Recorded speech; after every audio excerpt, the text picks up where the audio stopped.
Good morning students. जैसा कि आप लोगों ने टाइटल से समझ ही लिया होगा कि टाइटल हमारा क्या है, 10 ऑब्जेक्टिव क्वेश्चन बट 40 कंसेप्ट्स। मतलब जो ऑब्जेक्टिव क्वेश्चन है वो तो हम लोग देखेंगे ही, साथ में उसमें इन्वॉल्व जो साइंस का एक्चुअल कंसेप्ट है उसको भी हम लोग डिस्कस करेंगे, ताकि सिर्फ क्वेश्चन ही आप लोग ना बनाए, विज्ञान पे आप लोग की पकड़ मजबूत हो। तो आइए शुरू करते हैं। तो टेस्ट के माध्यम से हम लोग देखेंगे। तो फर्स्ट क्वेश्चन हम लोग देख लेते हैं। पहला क्वेश्चन हमारा क्या है? फर्स्ट क्वेश्चन है हमारा, which gland in the human body which secretes digestive enzyme as well as hormone.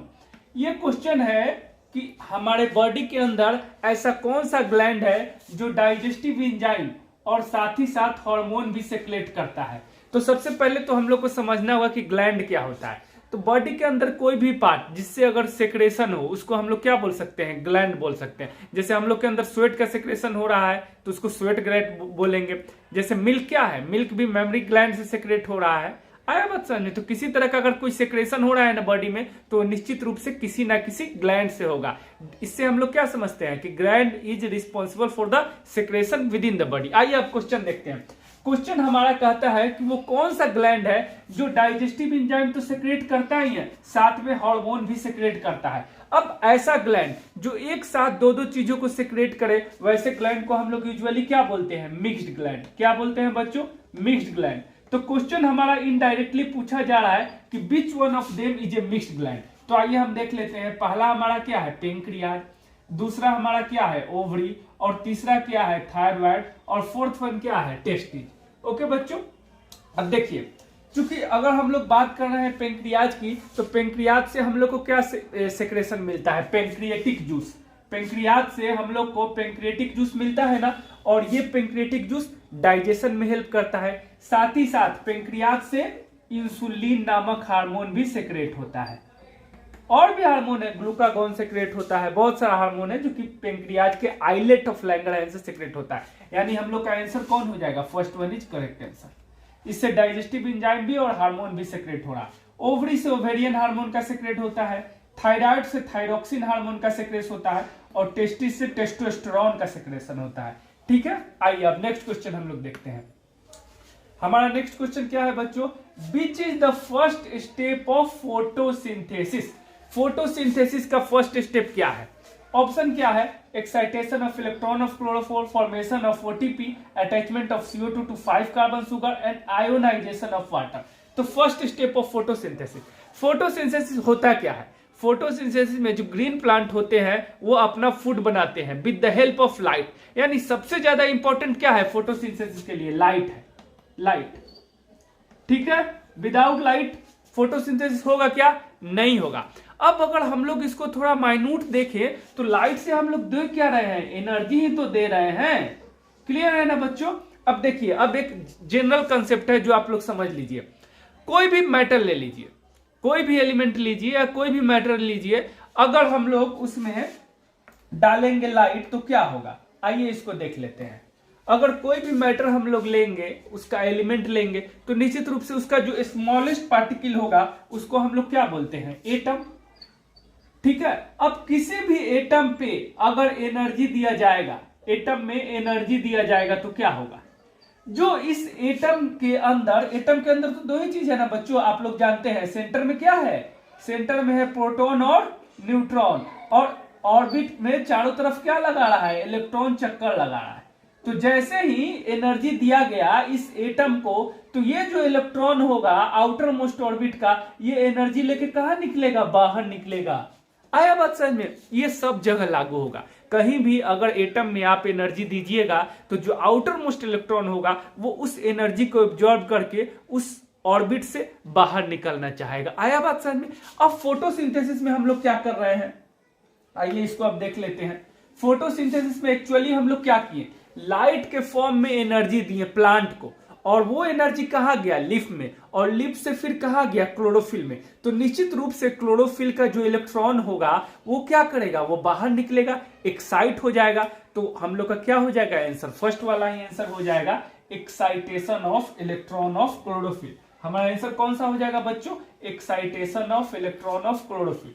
अब ये बात आप लोग को यहां समझना है कि केवल फोटोसिंथेसिस में ही नहीं, कहीं भी अगर एनर्जी डाला जा रहा है, चाहे वो लाइट के फॉर्म में डाला जाए या हीट के फॉर्म में डाला जाए, इलेक्ट्रिसिटी के फॉर्म में डाला जाए, what ever form will be, पहला स्टेप क्या होगा, इलेक्ट्रॉन बाहर ही निकलेगा। क्योंकि कहीं भी आप एनर्जी दीजिएगा तो कोई भी पार्टिकल उस एनर्जी को क्या करेगा, एब्जॉर्ब करेगा, और एब्जॉर्ब करेगा तो उसके बाद क्या होगा, उसमें तो मूवमेंट होगा ना।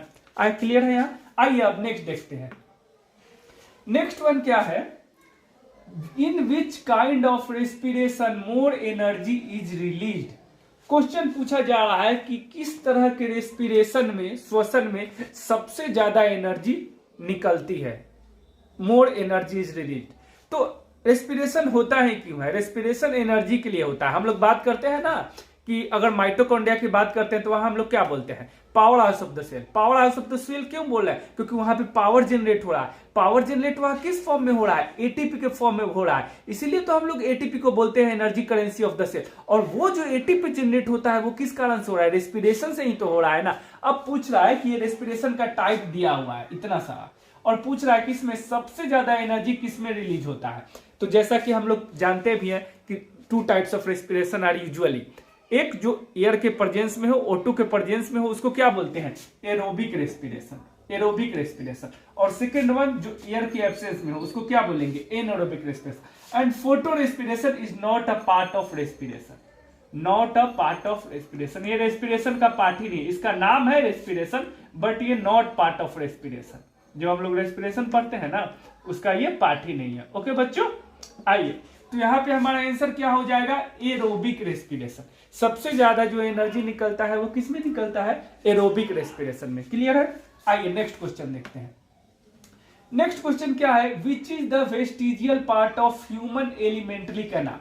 ह्यूमन एलिमेंट्री कैनाल को हम लोग और में क्या बोलते हैं, गट बोलते हैं, या ह्यूमन एलिमेंट्री कैनाल का एक और नाम क्या है, डाइजेस्टिव ट्रैक्ट, डाइजेस्टिव ट्रैक्ट। अब यहां पे हमसे क्वेश्चन पूछा जा रहा है कि ह्यूमन एलिमेंट्री कैनाल या ह्यूमन गट या ह्यूमन डाइजेस्टिव ट्रैक्ट का ऐसा कौन सा पार्ट है जो वेस्टिजियल है। वेस्टिजियल का मतलब क्या होता है, नॉन फंक्शनल, जो कोई फंक्शन नहीं करता है, एज इट इज है। तो ऑप्शन देख लेते हैं। हमारे पास क्या है, थाइमस ग्लैंड। आपको भी मालूम है कि थाइमस ग्लैंड ये इम्यून सिस्टम में रोल प्ले करता है, तो ये तो वेस्टिजियल नहीं होगा। इपिग्लोटिस, इपिग्लोटिस क्या होता है, जो ग्लोटिस होता है उसके ऊपर ढक्कन टाइप का होता है, उसी को हम लोग क्या बोलते हैं, इपिग्लोटिस। अब ढक्कन टाइप क्यों बोले, क्योंकि इपी का मतलब ही होता है अपॉन। इपी का मतलब क्या होता है बच्चों, अपॉन। इसको आप लोग याद कर लीजिएगा, ये बहुत जगह यूज आने वाला है। इपीडर्मल सेल, इपीडर्मिस, इपिग्लोटिस, बहुत बार ये टर्म आएगा, ठीक है। तो इपिग्लोटिस, ठीक है, तो इसका भी तो यूज हम लोग का है ही ना। Third one is pineal gland. अब नाम में ही ग्लैंड लगा है तो इससे क्या होगा, सेक्रेशन होगा ही, पिनियल ग्लैंड से हार्मोन का सेक्रेशन होता है। And fourth one is vermiform appendix, this is the vestigial, इसका यूज नहीं है अकॉर्डिंग टू साइंस। स्पिरिचुअलिटी में जाएंगे तो फिर वो उसका भी यूज बताएगा, but vermiform appendix is non functional in the alimentary canal of human. और बच्चों रैबिट की अगर हम बात करें ना तो वहां पे ये फंक्शनल है, सेलुलोज डाइजेशन में हेल्प करता है। बट वर्मीफॉर अपेंडिक्स क्या है, आप लोग सुनते हैं ना पेट में दर्द हो रहा है तो क्या बोला जाता है कि अरे उसको अपेंडिक्स हो गया। अपेंडिक्स हुआ नहीं है, एक्चुअली अपेंडिक्स उसके अंदर है, उसमें जो इन्फेक्शन लग जाता है उसको हम लोग बोलते हैं कि हाँ चलो इसके अपेंडिक्स में इन्फेक्शन लग गया, फिर उसको हम लोग क्या करते हैं, सर्जिकली रिमूव करते हैं। तो वेस्टिजियल कौन सा है, वर्मीफॉर अपेंडिक्स, ठीक है बच्चों। आइए नेक्स्ट क्वेश्चन देख लेते हैं। नेक्स्ट क्वेश्चन क्या है, during the process of photosynthesis carbon dioxide is. पूछ रहा है कि जब फोटोसिंथेसिस प्रोसेस होता है तो उसमें कार्बन डाइऑक्साइड के साथ क्या होता है, CO2 के साथ क्या होता है। आइए ऑप्शन देख लेते हैं। फर्स्ट ऑप्शन है oxidised and reduced simultaneously, second है oxidised, third one dehydrated, fourth one is reduced. Okay बच्चों, अब आइए, अब हमको कुछ नहीं मालूम है, आपको भी कुछ नहीं मालूम है, बट हम लोग इतना जानते हैं कि फोटोसिंथेसिस में हो क्या रहा था, with the help of CO2 and H2O green plants form carbohydrate और ग्लूकोज मोलिक्यूल और sucrose molecule in the presence of light. यही हो रहा था ना, तो अब यहाँ पे ये पूछ रहा है कि कार्बन डाइऑक्साइड के साथ क्या होता है, ठीक है। तो अब इसमें ऑप्शन क्या दिया हुआ है कि या तो ऑक्सीडाइज या रिड्यूस्ड एक ही समय में हो जाएगा, या ऑक्सीडाइज होता है, या डिहाइड्रेटेड होता है, या रिड्यूस्ड होता है। भाई वन बाय वन समझते हैं। ऑक्सीडेशन का मतलब होता है आइदर लॉस ऑफ इलेक्ट्रॉन और रिमूवल ऑफ हाइड्रोजन, ओके, और एडिशन ऑफ ऑक्सीजन। और रिडक्शन का मतलब क्या हो गया, गेन ऑफ इलेक्ट्रॉन और addition of hydrogen. Clear. Oxidation का मतलब क्या हो गया, ऑक्सीडाइज्ड या ऑक्सीडेशन का मतलब हो गया कि ऑक्सीजन से जुड़ना, एडिशन ऑफ ऑक्सीजन या लॉस ऑफ इलेक्ट्रॉन। और थर्ड वन क्या है, डिहाइड्रेटेड। तो ये तो कभी होगा ही नहीं। डिहाइड्रेटेड का मतलब क्या हुआ, आइए इसको समझते हैं। डिहाइड्रेटेड का मतलब क्या हुआ, देखो बच्चों, जो हम लोग बात जो कर रहे हैं ना, कहां गया, हाँ बच्चों, हम लोग जो बात कर रहे हैं ना डिहाइड्रेटेड, तो डिहाइड्रेटेड का मतलब क्या हुआ उसको समझो। डीई का मतलब ही होता है रिमूव, हटाना, क्या, रिमूव। और हाइड्रो का मतलब क्या होता है, वाटर। तो अगर वाटर को रिमूव किया जाए तो उसी को हम लोग क्या बोलते हैं, डिहाइड्रेशन, ठीक है। तो ये ऑप्शन तो एकदम नहीं होगा बच्चों। ये ऑप्शन क्यों नहीं होगा, क्योंकि जब हम लोग बात कर रहे हैं CO2 का, तो CO2 में वाटर कहाँ है कि इससे ये डिहाइड्रेट होगा।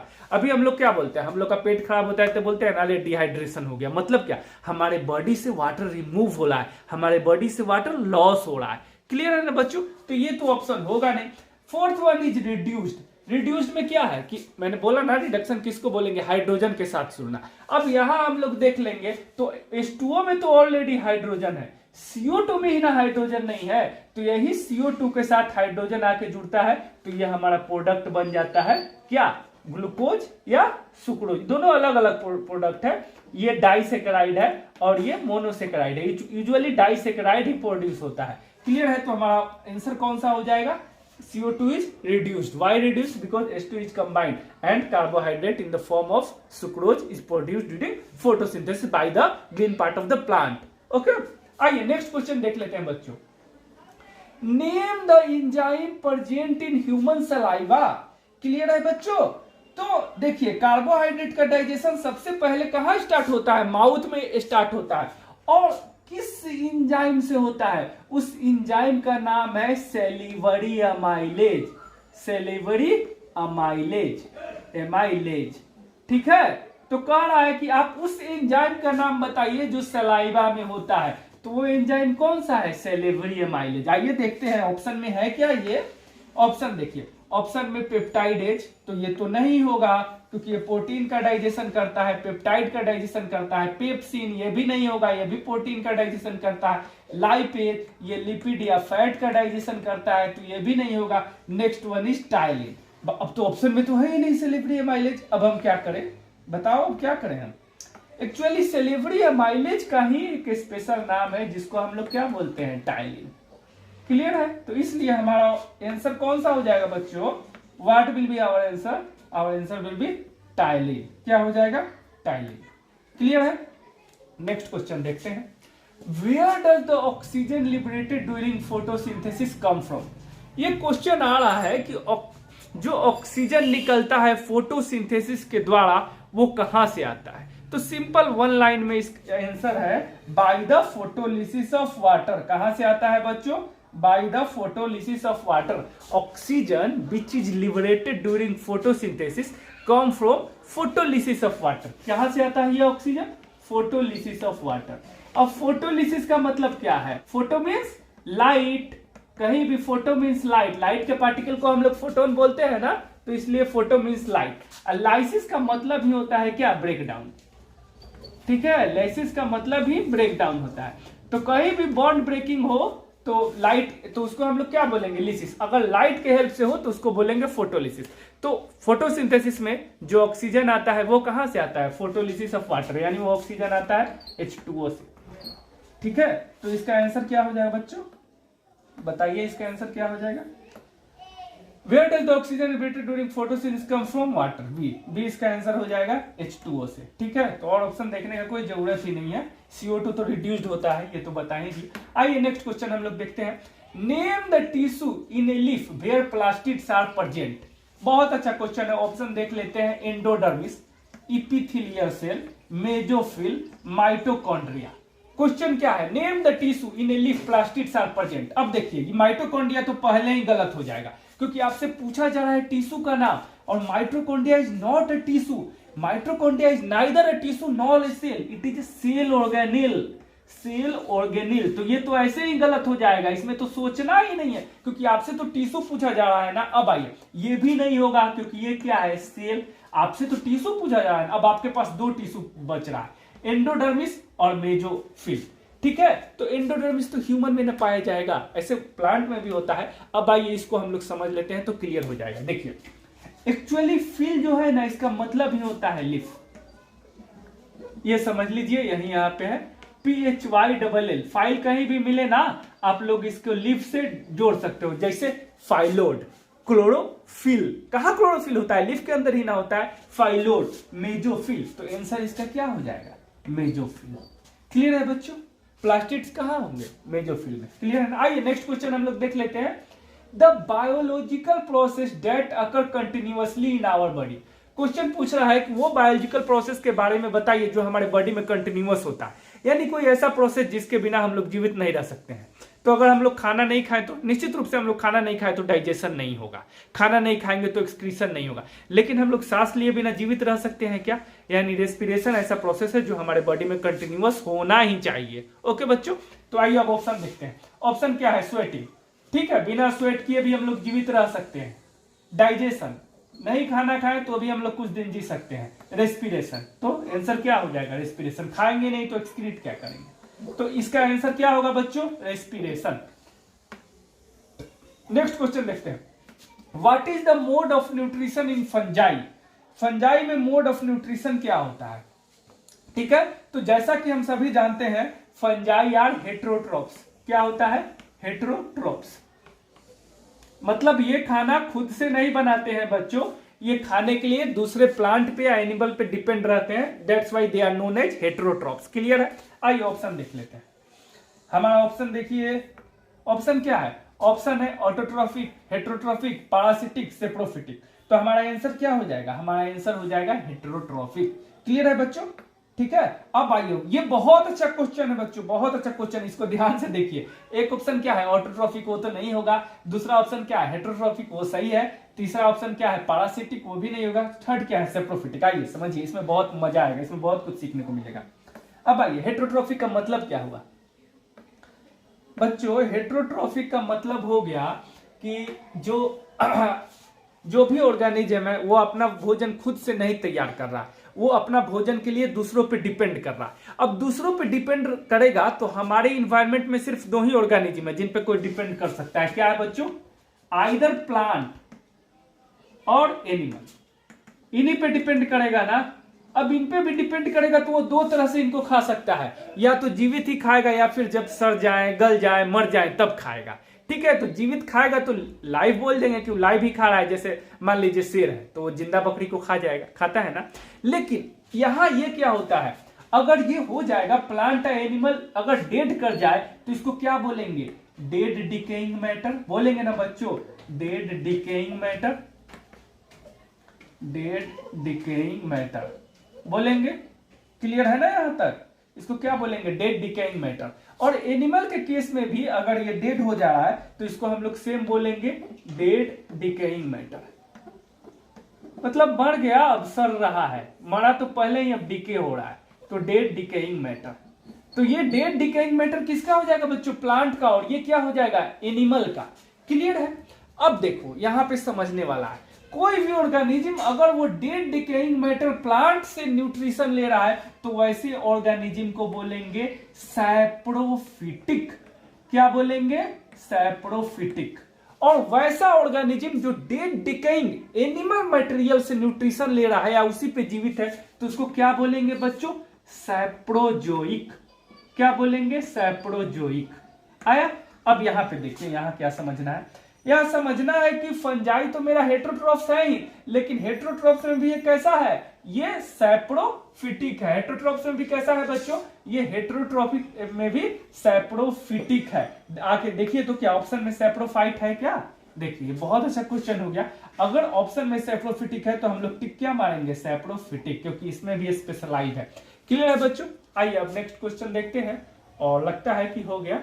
तो होप आज आप लोगों को बहुत कुछ सीखने को मिला होगा, और अगर वाकई ये वीडियो अच्छा लगा तो प्लीज कमेंट कीजिए ताकि इस सीरीज को मैं आगे भी कंटिन्यू करूं। और होप कि मेरा उद्देश्य नहीं था आपको क्वेश्चन बताना, मेरा उद्देश्य था कि क्वेश्चन के बहाने आपको बहुत सारा कंसेप्ट क्लियर किया जाए, एक्चुअली वही बातें बताया जाए जो कि एग्जाम में आती हैं। क्योंकि बुक में तो बहुत सारी चीज दी हुई है, लेकिन जो क्वेश्चन हमसे पूछा जाएगा वही तो मार्क्स के लिए हमारे लिए इंपॉर्टेंट है। थैंक यू वेरी मच, मिलते हैं फिर, बाय।